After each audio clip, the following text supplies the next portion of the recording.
Throughout football history, there have been many legendary defenders who've made their mark on the game. Players who've been celebrated for their defensive prowess, leadership, and unyielding spirit. But still, of the many great defenders, only a few have managed to leave a lasting impact on the game. And in the modern era, there is one defender who, in some aspects, unquestionably stands a bit higher than most: Nemanja Vidic. A player who was the embodiment of no-nonsense, tough tackling, insane strength, and exceptional leadership. Vidic would cement his recognition as one of the greatest defenders of all time, holding both records and achievements that very few players, let alone defenders, have ever managed to accomplish. And he did all that enduring some of the most difficult and tragic life experiences anyone could ever face. But for some reason, when I see talks about the best defenders in football history, Nemanja Vidic's name doesn't come up nearly as much as it really should. In fact, there's a surprisingly growing amount of fans that question if he's even the greatest defender that the Premier League has ever seen. But let me put this into context, because among the Premier League players with the highest win percentage who've played more than 200 matches, Nemanja Vidic is the only player who didn't play for Pep Guardiola's Man City reign. In fact, he's also the only defender on that list. But for those that might not have had the pleasure of seeing him play or have just simply forgotten, just how good was he really?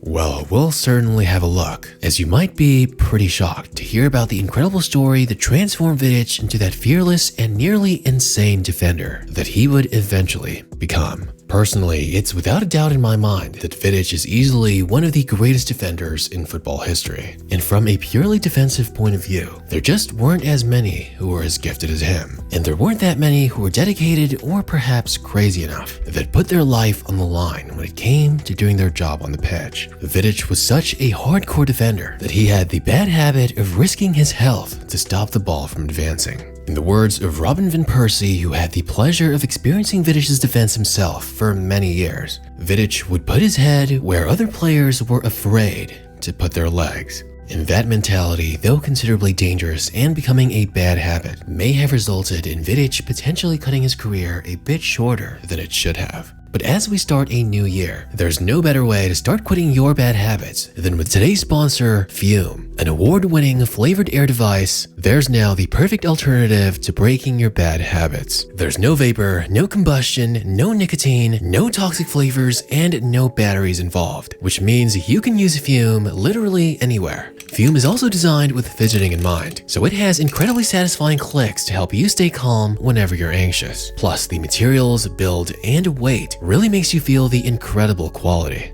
It's super easy to use, and some of my favorite flavors are their spearmint and maple pepper. Multiple third-party toxicology reports and studies have been done on Fume. Fume continuously invests in third-party studies to ensure the safety of their products, and they're backed by doctors in the US. Fume has already helped over 300,000 people build better habits. Try Fume today, and if you order the Journey Pack now using my code RAYMARFootball, you'll get a free Fume topper, an awesome accessory to level up your experience. Or just scan the QR code on screen to grab yours now to give the gift of starting a new year right and start the new year with better habits. Thanks to Fume for sponsoring this video. But to understand everything that made Nemanja Vidic, we'll have to go back to his birth country of Yugoslavia, now known as Serbia. Because growing up there in the 1990s was marked by violent conflict and political upheaval. The Yugoslav Wars was fought between Serbian forces and Kosovo Albanian separatists, and it led to widespread violence, displacement, and destruction. Growing up in a small town was far from easy. The country was in turmoil, and Vidic's family struggled to make ends meet, as they, along with many others, were forced to abandon their homes in hopes of safety. As a young boy, Vidic witnessed the horrors of war firsthand. He saw the devastation caused by bombings and witnessed families being torn apart by the conflict. But despite everything going on around him, football provided Vidic with a sense of normalcy and hope. It allowed him to escape the trauma of war and focus on something more positive. And Vidic would continue to train his skills whenever possible. However, the war continued to pose a threat. There were times when it was just too dangerous to go and play football. However, it would be football that would quite literally save his life. Because the war led to an introduction of compulsory military service, there was a very high possibility that the 15-year-old Vidic could be drafted into the army, or at least some kind of related service, forced to participate in a war started by corrupt political figures. Miraculously, Vidic's training and dedication was enough for him to receive an offer that would change his life. He would be invited to try out for Red Star Belgrade's youth team, one of the biggest clubs in the region, and he would impress the club enough to sign him officially, providing protection for himself and his family with the vast amount of resources the club had to offer. In 2000, at the age of 19, Vidic would finally move up to Red Star Belgrade's first team. Despite not only being the youngest player in his team, let alone the entire league, Vidic would almost instantly surpass the more experienced and older players, quickly becoming one of the club's most popular players within only a few months. His strong defensive skills and fearless approach on the pitch earned him respect and admiration of fans, teammates, and opposition alike. Because physically, Vidic was one of the most imposing defenders you could possibly come across. A towering defender standing at 6'2" and weighing almost 200 pounds, with both a commanding strength and intelligence in the game. He was a nightmare for opposing strikers to face. Sure, he was never really a floor general type of leader like his future teammate Edwin van der Sar. But if the goal was your home, before reaching the front door, Nemanja Vidic was the ultimate guard dog. His exceptional positional sense and awareness of his surroundings, plus overall understanding of the game and spacing itself, allowed Vidic to be incredibly good at anticipating his opponent's moves and intercepting passes. He was also a very aggressive tackler, not afraid to put his body on the line to win the ball. And in the air, Vidic was a nearly unstoppable force, paired with both excellent timing and the ability to leap high and tower over the opposition.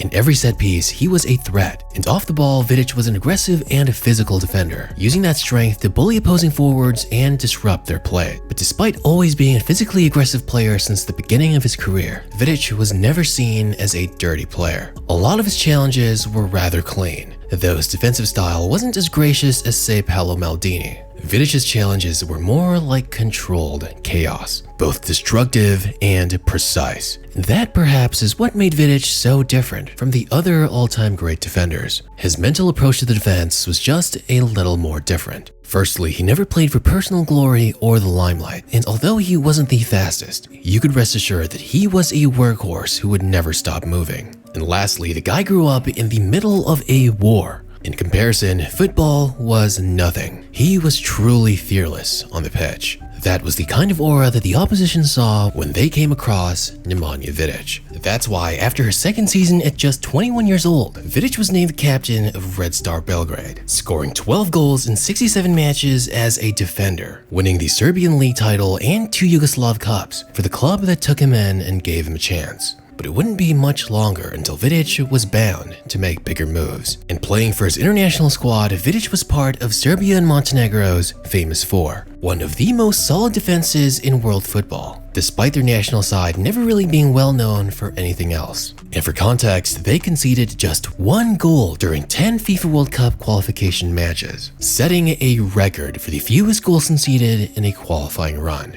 His boyhood club couldn't really hold on to him with all the incredible transfer offers coming their way. And thus, in 2006, he would join Spartak Moscow. And although the transfer price was never disclosed, many believe that Vidic was the most expensive transfer of a defender in Russian Premier League history. And as Vidic was getting better and better, it was only a matter of time until one of the top clubs in the world would eventually grab him. And that's when Sir Alex Ferguson and Man United eventually decided to bring him in. In their eyes, he was the perfect piece to bolster their defense. And playing alongside Rio Ferdinand, his impact was immediate. Prior to signing Vidic, Man United hadn't won a league title in 3 years. But just during Vidic's first full season with the club, they would win the league title and the Community Shield, with Vidic being recognized in the PFA Team of the Year in his first year alone, instantly solidifying his defensive ability in England. His following 2007-2008 season was even better. Man United would win back-to-back Premier League titles, but more importantly, they would beat fellow Premier League side Chelsea in the 2008 Champions League final, with Vidic being an absolute rock on the defense, particularly in the final, making several key interceptions and tackles to keep the match level enough to force penalties. Because without Vidic, it's very possible United would have been scored on and lost. Vidic was once again named in the PFA Team of the Year for back-to-back seasons. In just his second year, he was already being talked about as the best defender in the Premier League. But for the United faithful, that was beyond a question, as they voted Vidic the player of the season for how much he impacted the squad with his incredible defense. But individually, his third season was even better, as Man United would win their third consecutive Premier League title along with the League Cup and another Community Shield. Vidic even scored a game-winning header in the FIFA Club World Cup final, scoring 7 goals in the season and playing every single minute in the Premier League.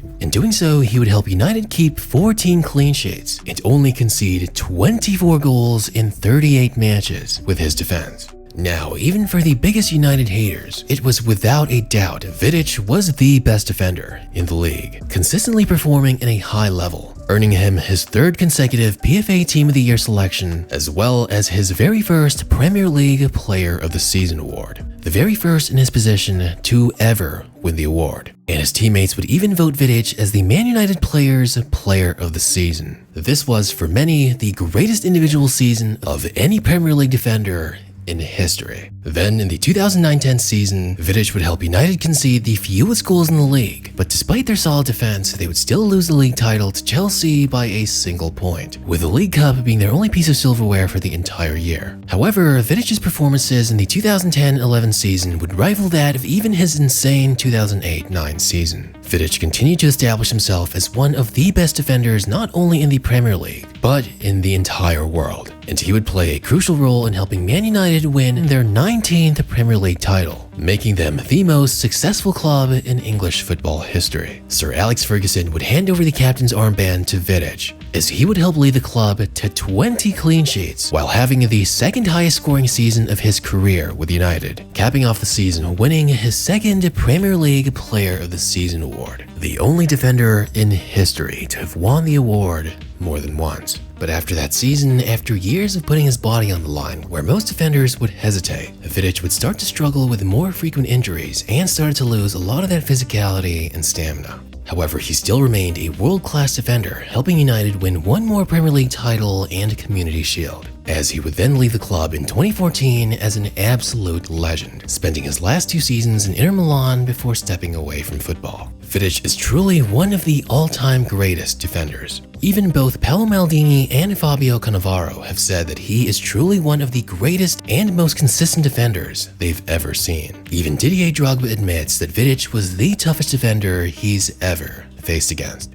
But looking back at his career, especially in the Premier League, Vidic is most often compared to Virgil van Dijk. Both are probably one of the most elite and greatest defenders the Premier League has ever seen, both having multiple awards and an incredible trophy case. Van Dijk has won the PFA Player of the Year award, which Vidic has not, but Vidic has more Premier League titles and has the record for being the only defender to win the Premier League Player of the Season not just once, but twice. However, when you look at Premier League players, it's without a doubt that in terms of defenders, Nemanja Vidic has the highest winning percentage in Premier League history, 71.5%, showing you just how impactful he is to winning. Truly, Nemanja Vidic's time in the Premier League was nothing short of legendary. He established himself as one of the best defenders in the world for nearly a decade. He was a true champion and a role model for defenders to look up to. Was he the greatest defender of all time? Well, it depends on who you ask, but he, without a doubt, was up there with the very best to ever do it.